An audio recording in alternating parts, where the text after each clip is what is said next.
my name is Jensen. I'm a baker, cookbook author, and bread instructor. And I'm so excited to be here today to show you how to make the chocolate beer bread from my book, Flour Power.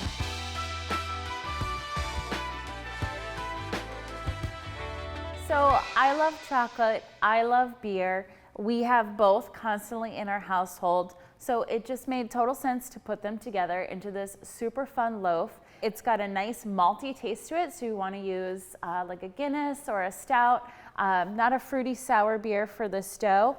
And it's rolled in oatmeal, so again you get this nice malty flavor at the end, and the chocolate colors the loaf, but it doesn't taste like a chocolate bar, so it leans on the savory and robust side of chocolate. So I use this for Reubens, cheese boards, even a peanut butter and jelly sandwich. Okay, so you want 320 grams of the bread flour, 40 grams of whole wheat,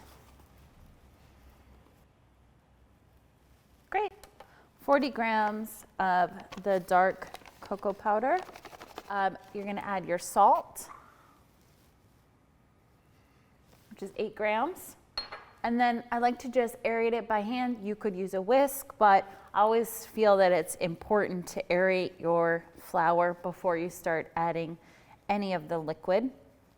I like to joke that bread making is a very sensual, tactile experience, but most of the time I'm telling folks to actually get their hands out of the dough. So this is one place where you can get your fingers in there and enjoy the experience. So now we're gonna add our beer. Important note, you want this dough when you're done mixing to be around 75, 78 degrees Fahrenheit. So we've got 300 grams of room temp beer here, Guinness. And then we're gonna add to this 80 grams of this beautiful, bubbly, floral, fragrant sourdough starter.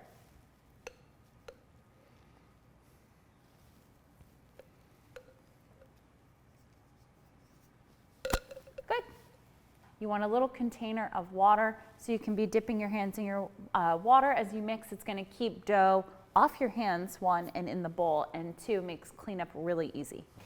Okay, so a little bit of water on your hand, not much. And then I call this the claw. You're going to go into the dough and literally just start squeezing it together like you're extruding pasta through your hands.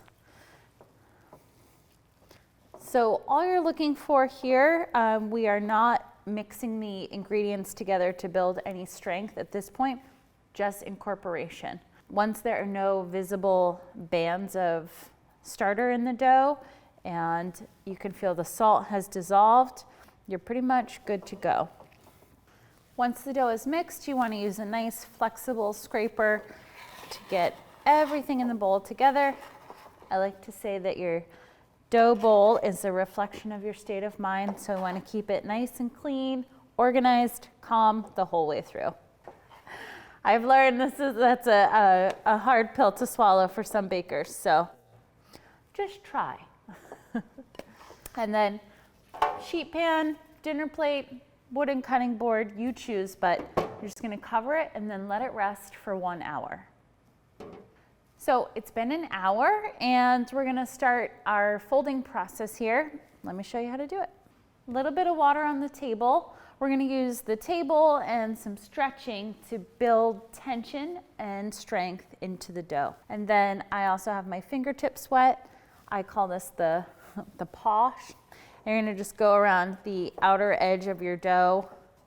You can also use a bench knife to do this if you want. But you're just gonna scoop the dough out from the bowl and onto the table. So the dough is in a somewhat rectangular shape. I'm gonna take the part closest to my body, and first motion is to just fold it over itself away from me. Now I'm imagining a center line running down through the dough. I'm gonna pick it up on the right-hand side, slap the left-hand side down on the table, pull it towards me, and fold it over itself again. So let's give it a go. I'm picking it up on the right-hand side, slapping the left-hand side down on the table, and then folding it away from me. You'll do this 3 or 4 times, and you'll start to see the dough smooth out and turn into somewhat of a lovely ball. So to get it into its final shape for the folding, I like to drag it across the table.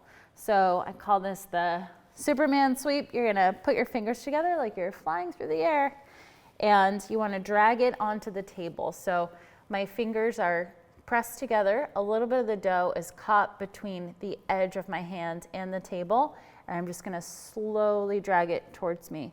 You can see that tension developing. So one more little flying through the air sweep, and you're good.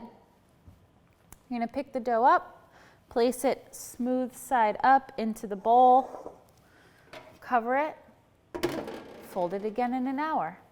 I used to just fold the dough in the bowl, doing what's called a 4/4 turn, but I found that mixing by hand, it's actually really helpful to build a little bit of air into the dough by taking it out of the bowl and putting it on the table and stretching it. So this is how I like to do it now. So we've gone through the folding process, 3 folds over the course of 4 hours, and we've built some nice strength into our dough. It's ready to be pre-shaped. We're gonna give it what I call the bench rest here on the cutting board for 30 minutes. So it's gonna relax from any of the tension that we're gonna introduce into it during the pre-shape. We're gonna give it its final shape, roll it in some oats, and get it into a basket. So you don't need too much flour in your work surface, just a little bit. And I like to use my flexible scraper here to go around the outside edges of the dough, and then you're gonna turn it onto your floured work surface so the top becomes the bottom. One fell swoop, great. Then for the pre-shape, it's a lot like the final shape, so we're making a batard.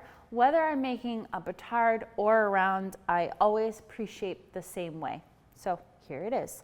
You wanna get your dough into a little bit of a rectangle, and this is the part that you wanna be touching, the floured part that's next to the table. Keep your hands out of the center of the dough. So you're gonna go 3/4 of the way up. You can dust off any little bits of flour here. Take from the sides, again, my fingers are going on the exterior of the loaf.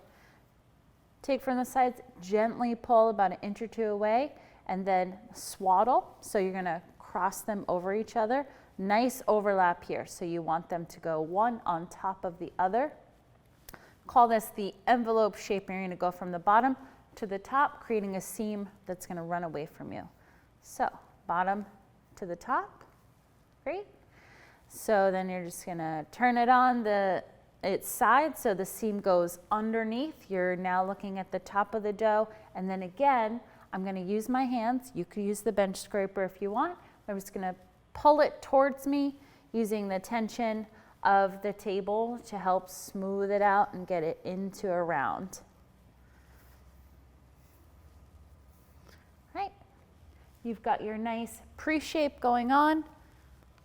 Transfer it to a floured surface where it can rest for 30 minutes, and then you want to cover it so it doesn't dry out.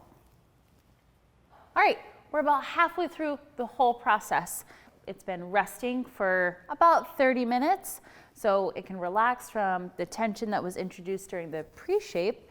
And I've got here a nice banneton with a cloth lining to it. And then this is how I like to get any sort of coating like seeds or these oats onto the dough. You wanna have a sheet pan with a flour sack towel or kitchen towel, just nothing that has terry cloth to it. All those little fibers are gonna get rolled onto the surface of your bread. So what we're gonna do is shape the bread. We're gonna roll it through roll it onto the damp cloth and then through the oats here. And that's how we'll get our nice chocolate beer bread covered in malty oats. Just a little bit of flour on your table, not much. Less is more always with using flour and bread. So I've got a nice bench knife here that I'm gonna scoop up the dough with. The top is gonna become the bottom, and then we'll start shaping.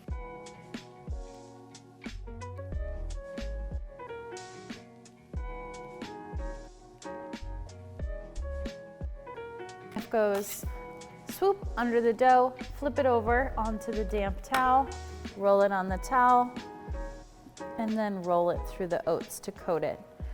You want to keep track of where your seam is so that you can then go seam side up into your basket.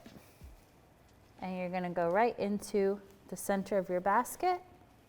So you wanna cover your dough with a hand towel or a shower cap to prevent a crust from forming on the outside. Then you'll pop it in the fridge for 12 hours. Okay, so we have shaped the dough. It has been proofed for 12 hours in the fridge overnight. And to gauge the proofing on your dough, you can do something called the poke test. So you're gonna poke your dough firmly. If it quickly springs back to meet you, it's not ready, so you wanna give it more time. If it holds the imprint of your finger, kind of like an innie belly button, and then slowly rises back to meet you, you're in the zone. You can bake it then or pop it in the fridge. If you press in on the dough and you hear a little bit of gas escape or it deflates in the basket, you should bake it right then. So this dough passed the poke test. It held the imprint of my finger, and we popped it in the fridge. It's nice and cold. It's easy to score your dough when it's been chilled.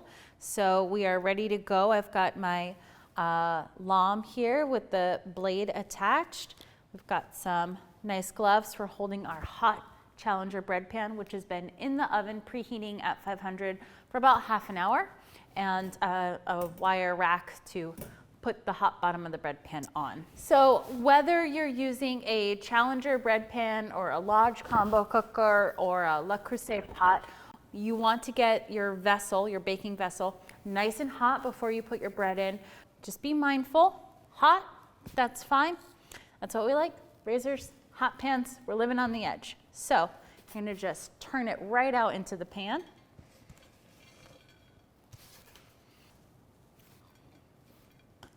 Now to the oven. So yeah, now we just have to wait till it's done. Just gonna eat these oats here. Okay. No, I'm just genuinely really excited about how this loaf came out. The score opened beautifully. We've got this nice ear. It smells delicious. So it's not rocket science. You can make this loaf of bread so easy. I can't encourage you enough to pick a loaf, perhaps it's this one, make it several times. It's gonna become muscle memory for you, and all your stress is gonna leave you when you bake this bread.